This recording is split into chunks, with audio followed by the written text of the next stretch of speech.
नमस्कार दोस्तों। आम आदमी पार्टी के मुखिया अरविंद केजरीवाल 2024 के लोकसभा चुनाव में प्रधानमंत्री पद के दावेदार भी हो सकते हैं, ऐसा उनका लोगों का मानना है। जो उनके चाहने वाले उनकी कार्यप्रणाली से खुश हैं और प्रधानमंत्री नरेंद्र मोदी को केंद्र से सत्ता से हटाने के लिए विपक्षी दलों के जो चेहरे सामने आ रहे हैं, उनमें शरद पवार, ममता बनर्जी और ये आपके अरविंद केजरीवाल के नाम प्रमुखता से लिए जा रहे हैं। तो हम अरविंद केजरीवाल की पार्टी के बहुत ही संजीदा कार्यकर्ता, पत्रकार, नेता राजकुमार जी से आपकी मुलाकात कराने जा रहे हैं और उनसे कुछ सवाल पूछेंगे और उनके सटीक और बेहतरीन जवाबों से आप लोगों को मुखातिब कराएंगे। तो आइए मिलते हैं राजकुमार जी से। नमस्कार। नमस्कार सर। राजकुमार जी, पहला सवाल ये है कि आपने आम आदमी पार्टी के लिए काम करने का निर्णय क्यों लिया? सर्वप्रथम साहिल जी, मैं आपके माध्यम से और आपके चैनल को और आपके समाचार पत्र को नमन करता हूं कि आपने बड़ा कीमती समय मुझे दिया। आपका सवाल कि मैं आम आदमी पार्टी में क्यों गया, बहुत ही उत्तम। मैं आपको बता दूं, आज देश के अंदर एक पढ़ा लिखा व्यक्ति श्रीमान अरविंद केजरीवाल, जो दिल्ली के सीएम हैं इस समय, उनकी मांग पूरे देश में मानी हुई है कि ऐसे पढ़े लिखे लोग अगर राजनीति में आते हैं तो निश्चित है कि देश का कायाकल्प बदलने में बहुत अग्रसर रहते हैं। जी, केजरीवाल सिर्फ पढ़े लिखे हैं कि और राजनीतिक दलों के जो मुखिया और नेता हैं वो पढ़े लिखे हैं?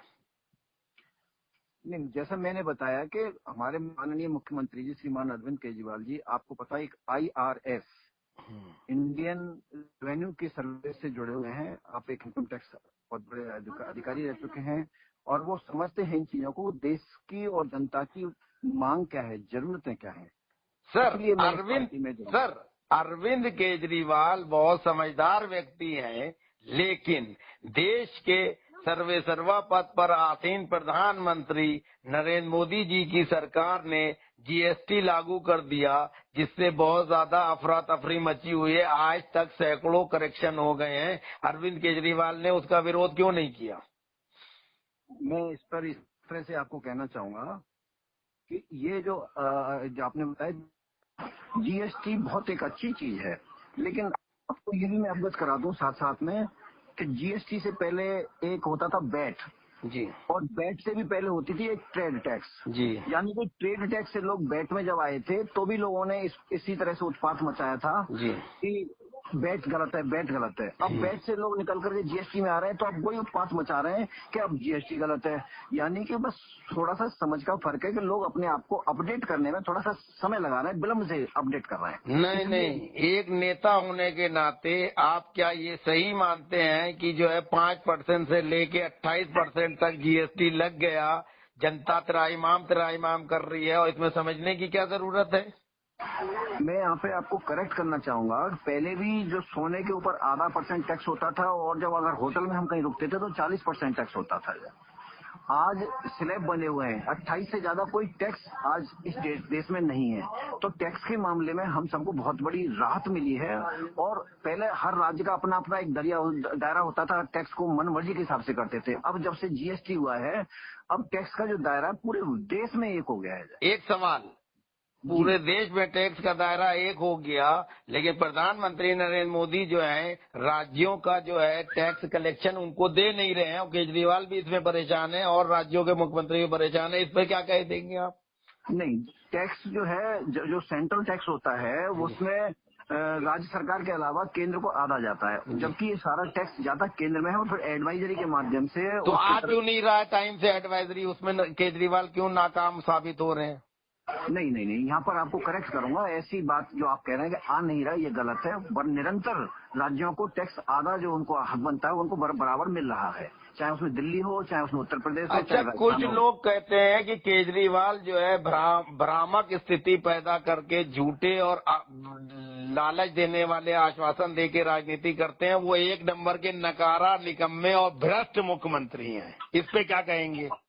नहीं, देखिए, आपको मैं इस तरह से इस बात को कहना चाहूंगा कि दिल्ली के अंदर केजरीवाल जी को जनता ने चुना है, यानी कि जनता ने चुना है तो इसका मतलब जनता उन पर विश्वास करती है। केंद्र में मोदी जी को जनता ने नहीं चुना, यहीं पे काउंटर लीजिए, मोदी जी को भी तो जनता ने चुना है। हाँ, मोदी जी को भी जनता ने ही चुना है, आपका बिल्कुल सत्य है, लेकिन वो केंद्र की सरकार है, यानी कि वो संसद में बैठे हुए हैं। राज्य का दर्जा आधा अर्ध राज्य का दर्जा मिला हुआ है दिल्ली को, लेकिन विधायकों को जो चुना है वो सिर्फ और सिर्फ आम आदमी पार्टी के विधायकों को चुना गया है, क्योंकि जनता ने जिसको चुना है वो सीट पर बैठा हुआ है। इस समय जनता ने केंद्र में मोदी जी को चुना है तो मोदी जी बैठे हुए हैं।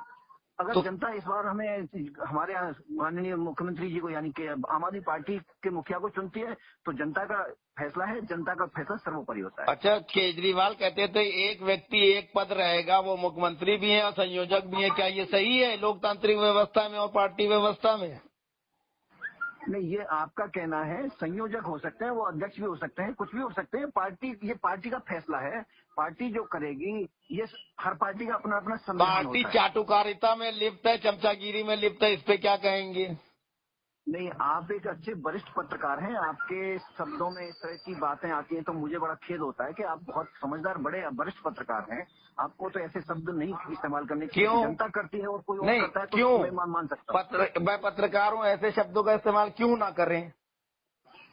नहीं, मैं तो ये कहूंगा आपको ये शोभा नहीं देता, ये और लोग बोले आप में और जनता में फिर कोई फर्क नहीं रहा, क्योंकि आप हमारे समाज के सुनिए, मार्गदर्शक हैं। केजरीवाल को मुख्यमंत्री होके झूठ बोलना और नाटक नौटंकी करना जायज है? नहीं, जायज नहीं है, झूठ बोलना ही जायज नहीं है। फिर वो तो झूठ बोलता है। लेकिन नहीं, मैं इसको करेक्ट करूंगा, यहाँ पर थोड़ी सी आपकी भ्रांति है। ऐसा नहीं है, जनता ने चुन के दिया है, जनता के फेवर में कोई काम कर रहा है, और जो लोग जिनको सरकार जिनको यानी कि विधानसभा नहीं मिलती है या ये न कहने पद नहीं मिलते हैं, तो वो लोग इस तरह से अपनी बातें कहते हैं जो कि गलत है। ये एक सवाल और, केजरीवाल जी जो है गुजरात में गली गली में घूम रहे हैं और कह रहे हैं कि जो है सब लोग जो है रोजगार कार्ड पे साइन करो और हम जो है सत्ता में आएंगे तो 3,000 रुपए जो है जिसको रोजगार नहीं मिलेगा उसको भत्ता देंगे। तो दिल्ली और पंजाब में तो दिला नहीं पाए अभी तक भत्ता, वहाँ कैसे दिलाएंगे? झूठ नहीं है, मक्कारी नहीं है? मैं आपको यहाँ पर थोड़ा सा करेक्ट करना चाहूंगा, जैसे कि ये कुआं नहीं है कि एक बाल्टी ली और कुएं में डुबो दी और निकाल ली। अच्छा, ये सरकारी है, इसमें थोड़ा सा समय लगता है हर एक चीज में। अभी तक मोदी जी ने कहा था 15 लाख रुपए। अरे मोदी जी को तो मैं अलग से घेरूंगा, मैं अभी केजरीवाल की बात कर रहा हूँ। सुनिए आपको मैं सुनिए, अरे उदाहरण ना दीजिए, मैं जो सवाल पूछ रहा हूँ, अरविंद केजरीवाल 8 साल से दिल्ली के मुखिया हैं, कितने सब लोगों को रोजगार दे दिया या जिनको नहीं दिया उनको रोजगार भत्ता दिया? पंजाब में उनकी सरकार है, उनको सबको रोजगार दिया या भत्ता दिया, तो गुजरात में वो कैसे दे देंगे? ये मक्कारी नहीं है? देखिए, गुजरात का चुनाव पहले जीतने दीजिए, वहाँ पर हमारी आम आदमी पार्टी का मुखिया बनने दीजिए, मुख्यमंत्री बनने दीजिए, तब ये बातें की जाएंगी तो ज्यादा उचित होगा। अच्छा चलिए, एक सवाल का जवाब और दे दीजिए। अरविंद केजरीवाल, मनीष सिसोदिया, नाम सुनते रहिएगा, आप बहुत सीनियर आदमी है पत्रकार। अरविंद केजरीवाल, मनीष सिसोदिया, गोपाल राय, आतिशी, संजय सिंह, ठीक, और अमानतुल्लाह खान, कितने आपके प्रमुख प्रवक्ता, सौरभ भारद्वाज, दिलीप पांडे, जो भी लोग नाम मैं नहीं भी ले रहा हूं उनको भी शामिल कर लीजिए, दिल्ली में इतने आम आदमी के नेता, पदाधिकारी, मंत्री हैं, वो किसी मेरे जैसे पत्रकार का जवाब देते हुए फोन पे क्यों नहीं आते हैं? ये जवाब दीजिए आप, अगर इतने अच्छे और सच्चे हैं। साहिल जी, मैं आपकी हर बात का जवाब देने को तैयार हूँ, लेकिन मैं आपसे ये नहीं कह सकता कि मेरे जो हमारे उप मुख्यमंत्री हैं वो आपकी बात का जवाब दें, ये उनका फैसला है। वो डरते हैं, वो चोर और भ्रष्ट हैं। डरते हैं, क्यों डरते हैं, ये इसके बारे में कुछ नहीं एक सवाल और लीजिए, आपके सामने अपनी बात रख सकता हूँ। चलिए एक सवाल और लीजिए। केजरीवाल के स्वास्थ्य मंत्री 4 महीने से जेल में हैं, उनको जमानत नहीं हो रही, इस पे क्या कहेंगे? देखिए, ये एक जुडिशरी है, एक न्याय प्रक्रिया है, न्याय प्रक्रिया में ना हम आपको कुछ कह पाएंगे और बेहतर होगा कि आप भी हमें ना कुछ कहें इस मामले में। न्याय क्या मतलब होता है? न्याय वो भगवान बैठा है क्या वहाँ? कोई आदमी तो है, वो भी गलती करता है, चीफ जस्टिस और वकील और जज, तो उस पर सवाल क्यों नहीं उठाएंगे आप? हमें अपनी न्याय प्रणाली पर पूरा भरोसा है और हम उसका सम्मान करते हैं, चाहे वो लोअर कोर्ट हो, चाहे हाई कोर्ट हो, चाहे वो सुप्रीम कोर्ट हो। अच्छा, केजरीवाल के ऊपर भी जो है जांच और गिरफ्तारी की तलवार लटक रही है, इस पर क्या कहेंगे? देखिए, जांच करना कानून का अधिकार है। हाँ, एक होता है मुल्जिम, एक होता है मुजरिम, हाँ, दोनों में फर्क है। हाँ, ठीक है ना। अब ये जांच का दायरा है, जांच में फंसे हुए हैं, जांच में अगर कुछ भी सिद्ध होगा हाँ। तो निश्चित है सजा मिलेगी।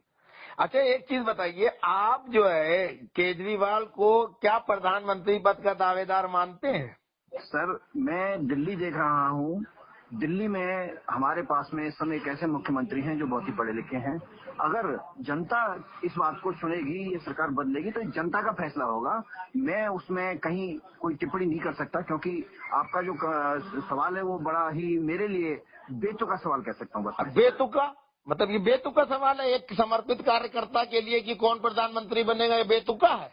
ये जनता का फैसला है, जनता जनार्दन अच्छा, होती है, चलिए आ जनता जाइए। अपना फैसला चलिए सुनाएगी। आप तो छोटे लेवल के सवाल करते हैं। दिल्ली नगर निगम के चुनाव होने जा रहे हैं, सुनने में आया दिसंबर में। जी, क्या दिल्ली में भाजपा को आम आदमी पार्टी उखाड़ फेंकेगी निगम से? आम आदमी पार्टी इस समय बहुत बुलंदियों पर है, और मैं आपको बता दूं, आम आदमी पार्टी ही एक ऐसी पार्टी है जो जनहित में फैसला लेती है। अभी तक किसी ने कोई ऐसा फैसला नहीं लिया जो जनहित में हो। आम आदमी पार्टी ने कौन से फैसले जनहित में लिए वो बता दीजिए। देखिए, हमने आपको बिजली फ्री दी, हम्म, पानी फ्री दिया, हम्म, महिलाओं को यात्रा फ्री दी, हम्म, पेंशन भी दी, हम्म, वृद्धों को पेंशन हम दे रहे हैं, महिलाओं को दे रहे हैं, पुरुषों को दे रहे हैं। ऐसी बहुत सारी चीजें हैं जिन्हें मैं गिनवाने बैठूंगा तो कम से कम मैं 1 घंटा एक आधा एक घंटा चीज लग की जाएगा। पड़ताल करूं। आप बिल्कुल कर सकते हैं, आपका पूरा अधिकार है। डीटीसी में महिलाओं को फ्री देने से एक परिवार की महिला को कितने पैसे का फायदा हुआ? हम सिर्फ ये कहना चाहेंगे कि महिलाएं डीटीसी के अंदर वो निःशुल्क यात्रा करती हैं। नहीं, और अब आप देखिए, अब आप देख रहे होंगे कि पुरुष कम हो गए हैं, महिलाओं की संख्या। अरे मैं सवाल जो पूछ रहा हूँ दोस्त, उसका जवाब दो आप। एक महिला अगर 1 महीना दिन रात सफर करती है डीटीसी में, तो वो पास बनवाती है, तो कितने लगेंगे? फ्री रहते हैं तो कितने बचेंगे? मैं वो सवाल पूछ रहा हूँ। केजरीवाल तो बहुत बड़े फाइनेंस के एक्सपर्ट है ना, इसलिए वो पूछ रहा हूँ। अरे सीधा सीधा, अच्छा सुनो, छोड़ दो, आसान करे दे रहे। बिजली, पानी और डीटीसी की फ्री सुविधा से एक परिवार को महीने में कितने रुपए की बचत होती है? इसका जवाब दो।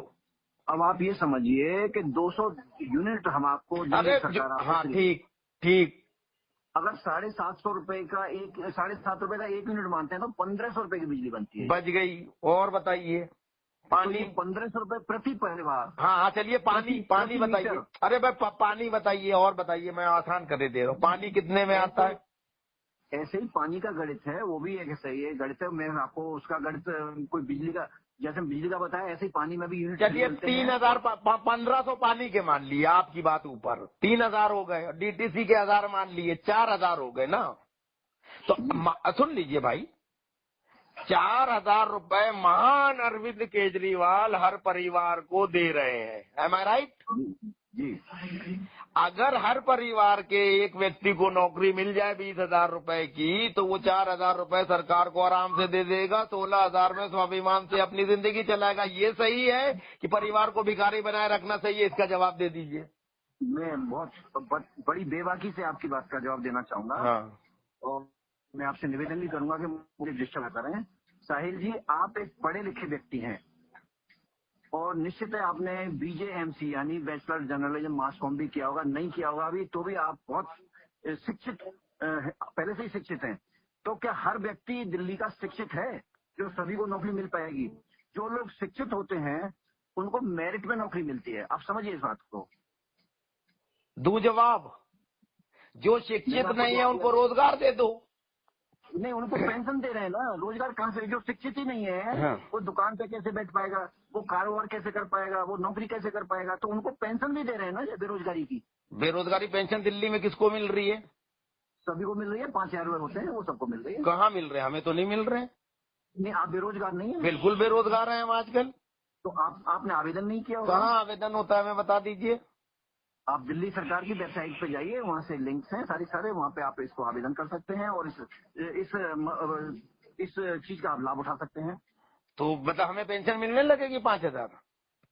ये तो अब आप सिद्ध करेंगे ना, आप बेरोजगार हैं, आपका खाता बताएगा आपके खाते में कितने पैसे आ रहे हैं, आपके पास में पैसे हैं। केजरीवाल जी सुनिए, केजरीवाल जी कहते हैं कि हमारे यहाँ स्वास्थ्य व्यवस्था और शिक्षा व्यवस्था में आमूलचूल परिवर्तन हो गया और एक मॉडल तैयार हो गया। इस पर क्या कहेंगे? देखिए, शिक्षा में आप पता है पहले एडमिशन नहीं मिला करते थे लोगों को, मतलब सुप्रीम कोर्ट तक एडमिशन के लिए सुप्रीम कोर्ट जाना होता था। अब आप सीधे सीधे स्कूल में जाइए, ऑनलाइन भरिए उसको फॉर्म को, उसमें आपका सीक्वेंस नंबर आएगा, उस सीक्वेंस के हिसाब से आपके नियरेस्ट जो स्कूल है आपको उसमें एडमिशन मिल जाएगा। ये बहुत तो अच्छी बात इतना ये है। परिवर्तन, बहुत बड़ा परिवर्तन है ये। मनीष सिसोदिया जैसे भ्रष्ट आदमी ने जो पब्लिक स्कूल है, प्राइवेट स्कूल है, उनको छूट दे रखी है कि अंधाधुंध फीस ले रहे हैं, लूट मचाए हुए, इस पे क्या कहेंगे? मैं यही कहूंगा कि जिनको भी अंधाधुंध ऐसा लग रहा है कि लूट हो रही है तो बच्चे वहां ना पढ़ाएं, सरकारी स्कूल में लेकर के जाएं और वहां पढ़ाया जाए। उस स्कूल के खिलाफ क्यों दंडात्मक कार्रवाई नहीं करते मनीष सिसोदिया? इसका नहीं जवाब नहीं दीजिए। नहीं, वो नहीं हो सकती। हमारी सरकार को बने हुए अभी दिल्ली में सेकंड यानी तीसरी सरकार बनाई है, पहले 6 महीने की थी, हाँ। उसके बाद में 5 साल की, और फिर दूसरी बार बने हम लोग जो है। हाँ। लेकिन ये जो स्कूल है 50-50 साल पुराने स्कूल हैं, उनके जो नियम हैं वो उनमें बहुत बड़े परिवर्तन सुप्रीम कोर्ट के माध्यम से कराने पड़ेंगे। उसमें बहुत समय लगेगा। अगर हम उसके ऊपर ही पड़े रहेंगे तो हमारे बहुत सारे काम सरकार के जाया हो जाएंगे, बेकार हो जाएंगे। अच्छा, केजरीवाल ये कहते हैं कि हमें पूर्ण राज का दर्जा दिल्ली में नहीं है, इसलिए कई चीजें मैं चाह के भी नहीं कर पाता हूँ। पंजाब तो पूर्ण राज का दर्जा मिला है, वहाँ क्या उखाड़ रहे हैं वो? मैं दिल्ली में बैठा हूँ, दिल्ली से ज्यादा अवगत हूँ, दिल्ली की हर चीज को जानता हूँ, दिल्ली की गली गली को जानता हूँ, दिल्ली के नेता को जानता हूँ। अच्छा, चलिए दिल्ली में नगर निगम में जो है भाजपा पूर्ण बहुमत से है। अब आप एक मेयर हो गया दिल्ली का, तो केजरीवाल 250 सीटों पर भाजपा को कैसे हराएंगे? क्या रणनीति है? एक नेता और एक कार्यकर्ता होने के नाते आप क्या सोचते हैं? साहिल जी, मैं स्पष्ट कर दूं, ये केजरीवाल जी नहीं हराएंगे, ये जनता चुनेगी निगम पार्षद को। पार्षद जब चुने जाएंगे तो जनता चुनेगी। जब वो पार्षद होंगे वो आम आदमी पार्टी के भी हो सकते हैं, बीजेपी के हो सकते हैं, लेकिन हमें भरोसा है और जनता का ये प्यार और जो हमें स्नेह मिल रहा है कि इस समय आम आदमी पार्टी से अच्छी कोई पार्टी देश में नहीं है। नहीं, अगर कोई नेता ऐसा अवतरित हो जाए भाजपा में या किसी पार्टी में जो केजरीवाल भी जिसके सामने ना टिक पाए, तब क्या होगा? वो जनता चुनेगी ना इस चीज को कि जनता किसको भगा रही है, किसको उतार रही तो है। जब केजरीवाल सामना ही नहीं करना चाहता है उस अवतरित व्यक्ति का, तो फिर कैसे जनता को पता चलेगा कि कौन कितने में किसमें दम है? तो केजरीवाल जी कितनी जगह सामना करेंगे? वो चुनाव लड़ेंगे, लोकसभा का भी लड़ेंगे, आपने देखा होगा। केजरीवाल बुजदिल है, केजरीवाल बुजदिल है, अशिक्षित है, आक्रमण है, नकारा है, उसके पास सवालों के जवाब नहीं है, पैसे दे के मीडिया बुलाता है, पैसे दे के विज्ञापन करता है, सही बात का जवाब देने में उसको डर लगता है। इस पे क्या कहेंगे? मैं इसमें यही कहूंगा कि आपके वाणी हुए, आपके शब्दों के माध्यम से जो शब्द सुनने को मुझे मिल रहे हैं, बड़ा खेद हो रहा है कि आप एक वरिष्ठ पत्रकार होने के नाते आप ऐसी बात कर रहे हैं। तो बड़ा कष्ट है इस बात का, क्योंकि पत्रकार के मुंह से ऐसी शोभा नहीं देता। जनता को क्या बोलती है? पत्रकार तो चाटुकार होना चाहिए, चमचा होना चाहिए, पैसे लेके खबर दिखाना चाहिए, जनता की बात जो है किनारे करके नेताओं के पीछे लगना चाहिए, ऐसा होना चाहिए पत्रकार। पत्रकार को कैसा होना चाहिए ये आपने बताया है मुझे। आप बता दीजिए कितने चाटुकार हैं आप?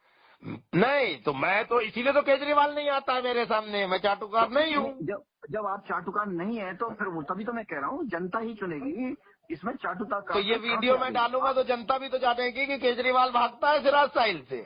नहीं नहीं हाँ। नहीं, क्यों? मैं नहीं कहूंगा। सिराज साहिल बदतमीज है, जूता मारते हैं। अगर आप ये भाई साहब आप ये इस तरह से कहें कि कुएं में पानी नहीं दूध निकल रहा था, तो आपका क्या कहना है? मैं मान ही नहीं सकता इस बात में जमीन। क्यों दूध निकल जाता है?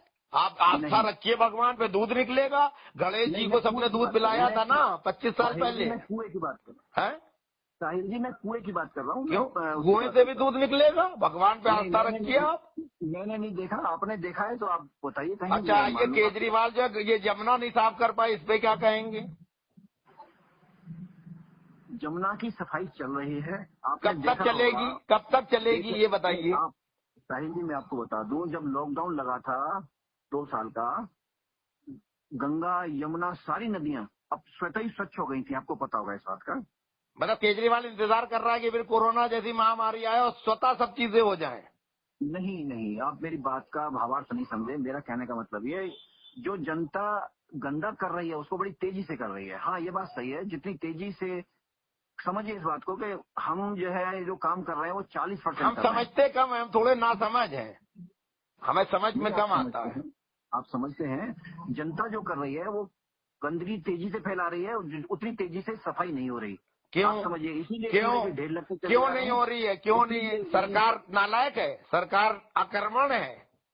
नहीं, सरकार अपने काम कर रही है, बहुत ध्यान नहीं, से मेरे कर रही घर के है। आगे कूड़ा फैला दे जनता, ठीक, तो हम तो उसको गोली मार देंगे। तुम्हारे पास सरकार है, क्यों नहीं सफाई कर रहे हो यमुना की, ये बताओ आप। सरकार सफाई कर रही है, सरकार निरंतर काम कर रही है, सरकार सोई हुई नहीं है, सरकार जगी हुई है। अच्छा इसीलिए केजरीवाल, जनता की प्रेमी है हमारी पार्टी, अच्छा जनता हमें प्रेम दे रही है। अच्छा, केजरीवाल जो है, लोग कहते हैं भारतीय जनता पार्टी की बी टीम है, इस पे आप क्या कहेंगे? कौन क्या कहता है, आपका भी एक आकलन होगा जरूर, आप भी अपने आकलन को लगाइए। कौन क्या कहता है उस पर मत जाइए। केजरीवाल ने खुद कहा है कि मैं तो बचपन में जो है अंडरवियर पहन के और नेकर पहन के जाता था वहाँ, कहाँ, आरएसएस की देखिए, शाखाओं में। आरएसएस की शाखाओं में, साहिल जी, आरएसएस की शाखाओं में मैं भी जाता हूँ और जाता था, जा भी रहा हूँ आज भी। आरएसएस की अपनी एक मत है आरएसएस का है, लेकिन आरएसएस कभी चुनाव नहीं लड़ती। इसलिए जनता के बीच जाना है तो आपको चुनाव के माध्यम से जाना मेरे पड़ेगा, सवाल का चुनाव जवाब लड़ना आपने पड़ेगा। टेढ़ा दिया, फिर से सवाल लीजिए। आरएसएस चुनाव नहीं लड़ती, लेकिन आरएसएस ने भारतीय जनता पार्टी जैसी सशक्त पार्टी खड़ी कर दी और केजरीवाल जैसा नाजायज जो है मुख्यमंत्री पैदा कर दिया, इस पे क्या कहेंगे? इसमें आप समझिए, आरएसएस 125 मतलब 1925 से काम कर रही है, आप मैं समझिए सवाल तो बात। पूछा, मैं खुद तारीफ कर रहा हूँ आरएसएस की। मैं 1925 से काम कर रही है, लेकिन देश में भाजपा की सरकार कब कब और कितने दिन रही है। भाजपा तो अब पूरे फॉर्म में है, अब तो जो है आप भूल जाओ केजरीवाल और सब लोग, 50 तो साल जनता तक ने चुना भाजपा को है, कोई नहीं हटाएगा। जनता ने चुना है, जनता ही चुनेगी, जनता ही फैसला मेरा करेगी, हम सवाल, नहीं है आप इसका फैसला। मेरे सवाल का जवाब घुमाते हो यार। आप सीधे सीधे ये बताओ, केजरीवाल जो है भाजपा की बी टीम है कि नहीं? मैं आपसे कह रहा हूँ, कोई किसी की बी टीम नहीं है, जनता जो फैसला करती है जनता चुनती है, चाहे वो केजरीवाल के रूप में हो चाहे मोदी जी के रूप में हो, जनता ने ही वो दोनों को चुनाएगा। अच्छा, जनता ये भी कहती है कि केजरीवाल और भाजपा के बीच में, आम आदमी पार्टी और भारतीय जनता पार्टी के बीच में नूरा कुश्ती होती है, अंतर खाने दोनों एक है, इस पे क्या कहेंगे? नहीं, ऐसा कुछ नहीं है, हैं? ऐसा कुछ भी नहीं है। अच्छा, नगर निगम की सीटों पे जो चुनाव आप लड़ेंगे? हाँ, मैं चुनाव लड़ूंगा, अगर मुझे पार्टी टिकट देती है तो मैं कहाँ से चुनाव लड़ेंगे आप? लड़ूंगा। न्यू अशोकनगर वार्ड 190 से। अच्छा, अगर आपको केजरीवाल जैसे भ्रष्ट नकारा निकम्मे व्यक्ति ने टिकट नहीं दिया, तब क्या करेंगे? मैं चुनाव नहीं लड़ूंगा। अच्छा, चुनाव नहीं लड़ेंगे, मतलब आप आज्ञाकारी कार्यकर्ता हैं, आम आदमी पार्टी के अंधभक्त हैं। नहीं, आप ऐसे अंधभक्त कह रहे हैं, ये आपकी भाषा है, मेरी भाषा नहीं है। नहीं, आप मेरा इतनी बहुत मेहनत प्रेम कर है, रहे हैं, बहुत इतने श्रद्धा पढ़े है। लिखे, सुनिए तो भाई, आप इतने पढ़े लिखे हैं, इतनी मेहनत करते हैं, इतना ज्ञान है, इतने शिक्षित हैं, और आप जैसे योग्य व्यक्ति को अगर नकारा मुख्यमंत्री टिकट नहीं देता तो इस पे अफसोस नहीं होगा? पार्टी में कई बार कुछ ऐसा हो जाता है, क्या हो ऐसा जाता होना है? नहीं चाहिए। किसी से पैसे लेके टिकट देता है क्या केजरीवाल? नहीं, टिकट पैसों से नहीं मिला करती कभी भी, पैसे से ज्यादा बेहतर है जमीन पे जो काम करते हैं लोग। मैं जमीन तो पे मैं वही जमीन तो स्तर पे सवाल काम पूछ रहा करता हूँ, हूँ। आप जमीन पे काम कर रहे हो, आपका टिकट कटेगा तो क्या करोगे? मैं पार्टी के लिए काम करूंगा, फिर और क्या। मतलब चमचागिरी जारी रहेगी? नहीं, चमचागिरी नहीं करूंगा, काम करूंगा जनता। मैंने पार्टी पार्टी की चमचागिरी नहीं करूंगा, जनता के लिए काम करूंगा। तो जनता के लिए काम करने के लिए आम आदमी पार्टी की क्या जरूरत है? वो तो मैं कर रहा हूँ, आज भी कर रहा हूँ। मैं वही सवाल पूछ रहा हूँ, जनता का काम करना है तो किसी पार्टी की क्या जरूरत? वो मैं आज भी कर रहा हूँ। तो आम आदमी का दामन क्यों थामा आपने? इसलिए थामा क्योंकि चुनाव लड़ने के लिए किसी न किसी पार्टी का एक लोगो यानी सिंबल यानी प्रतीक हाँ। होना चाहिए। तो अगर मान लो आम आदमी नहीं देगी तो दूसरा सिंबल लोगो लोगे, बीजेपी या कांग्रेस का?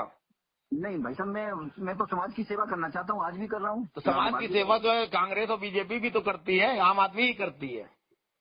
नहीं, सब करते हैं, जिनके मन में भाव होता है वो लोग सेवा करते तो हैं। फिर आप ऐसा क्यों केजरीवाल के लिपटे हुए हैं कि आपको बीजेपी टिकट देगी तो नहीं लड़ेंगे? भाई साहब, मैं समाज के बीच समाज के लिए जीना चाह रहा तो हूँ। समाज के लिए तो निर्दलीय भी लड़ सकते हैं आप। नहीं, मुझे निर्दलीय नहीं लड़ना है। मतलब केजरीवाल का जो है ठप्पा ही चाहिए आपको, भ्रष्ट आदमी का। नहीं, आप कह रहे हैं, मैं आपकी बात से सहमत नहीं हूँ। मैं हम तो पार्टी का केजरीवाल को सामने बिठा के सहमत करा देंगे कि वो भ्रष्ट है। नहीं, ये आप क्या कराएंगे, आपका काम है, ऐसा नहीं है जैसा आप सोच रहे हैं। अगर भ्रष्ट राघव होते चड्ढा, तो सुनिए अब आ जनता नहीं जाइए, सुनती। अरे सुन लीजिए, राघव चड्ढा बहुत बड़ा प्रवक्ता है आपकी पार्टी का, राज्यसभा सांसद है, ठीक, राजेंद्र नगर से एमएलए था। राघव चड्ढा की क्लिपिंग मेरे पास है, सौरभ भारद्वाज की क्लिपिंग मेरे पास है, सब जो आपके बड़े नेता हैं इनकी ऑडियो क्लिप मेरे पास है। ये तो फोन पे आधी बात करके भाग जाते हैं, इससे क्या कहेंगे आप? आपके पास किसकी क्या है, मैं उसमें नहीं पढ़ूंगा बीच में। न तो आपकी बात को चैलेंज करूंगा और ना मैं अपने आदमी को गलत कर सकता। नहीं, वो लोग इतने बड़े नकारा नपुंसक हैं कि सवालों के जवाब देते देते फोन से भाग जाते हैं। नहीं बॉस, मैं आपकी इस बात से सहमत नहीं हूँ। मैं वीडियो चलाऊं इसके साथ, इस इंटरव्यू के साथ सबकी क्लिप चलाऊं? ये आप क्या करेंगे, आप बेहतर समझ सकते हैं, आप पत्रकार हैं, मेरे कहने से आप अपनी पत्रकारिता को मोड़ नहीं दे सकते। संजय सिंह, राघव चड्ढा, दिलीप पांडे, सौरभ भारद्वाज, मनीष सिसोदिया, गोपाल राय, चलाऊं क्लिप? बताइए, जनता को बताओ। करेंगे ये आपके निजी फैसले हैं, मेरे इसमें कोई, मैं इसमें कुछ नहीं कह पाऊंगा। क्यों? आप जनता के प्रतिनिधि है, आप जनता को आगे बढ़ाना चाहते हैं। अगर आपके यहाँ परिवार का आदमी कोई भ्रष्ट न कर रहा, निकम्मा बेईमान है, तो उसको आप नहीं कहेंगे, सपोर्ट करेंगे? जब निकम्मा भ्रष्ट होगा तो कोर्ट उसके खिलाफ का एक्शन लेगा और उनको पदमुक्त किया जाएगा। तो इन सबको जो है मैं इनके ऊपर मुकदमा करूं कोर्ट में? आप क्या करेंगे, बार बार मैं ये नहीं कह सकता आप क्या करेंगे। आप मेरे कहने से नहीं चलेंगे, मैं आपके कहने से नहीं चलूंगा। आपने सही बात का मुझसे कोई आंसर मांगेंगे तो मैं जरूर दूंगा जी। अच्छा, तो अब चुनाव आप लड़ रहे हैं, तो अभी प्रचार के आपके अपने मुद्दे क्या हैं? मेरे मुद्दे कोई नहीं है, मैं नगर के मुद्दे हैं, क्षेत्र के मुद्दे हैं। क्या मुद्दे हैं आपके क्षेत्र की, क्या समस्या है? आप आइए, मैं आपको अपने गली गली में घुमाऊंगा, आप मेरे साथ चलिए। नहीं, आप बताएंगे, मैं मान लूंगा, मैं आप पे विश्वास करता हूँ। क्या मुद्दे हैं आपके? आप क्या करेंगे अगर नगर पार्षद बन जाएंगे? मैं आपको मुद्दों का एक अपना कार्ड है, मैं आपके पास भेज देता हूँ, आप बचने की कोशिश कर रहे हैं हमारे सवालों से राजकुमार जी। नहीं नहीं नहीं नहीं शायद जी, ऐसा नहीं है। आप भागिए ना, नुकसान होगा आपका इसमें। आप मेरे सवालों का जवाब दीजिए मुस्तैदी से। मैं भाग नहीं रहा, बड़ी बेबाकी से आपकी हर बात का जवाब दे रहा हूँ। तो आप और सवाल का जवाब दीजिए। 3 मुद्दे बता दीजिए आपके क्या है न्यू अशोकनगर।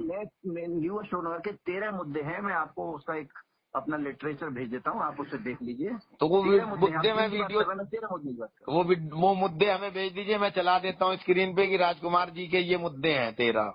हाँ, मैं भेज देता हूँ। और एक बढ़िया सा खूबसूरत सा फोटो भेज दीजिए, मुस्कुराता बढ़िया सा खूबसूरत सा फोटो भेज देता हूँ। बहुत बहुत धन्यवाद। अग्रिम बधाई निगम पार्षद बनने के लिए। धन्यवाद साहिल जी, आपने बड़ा कीमती समय अपना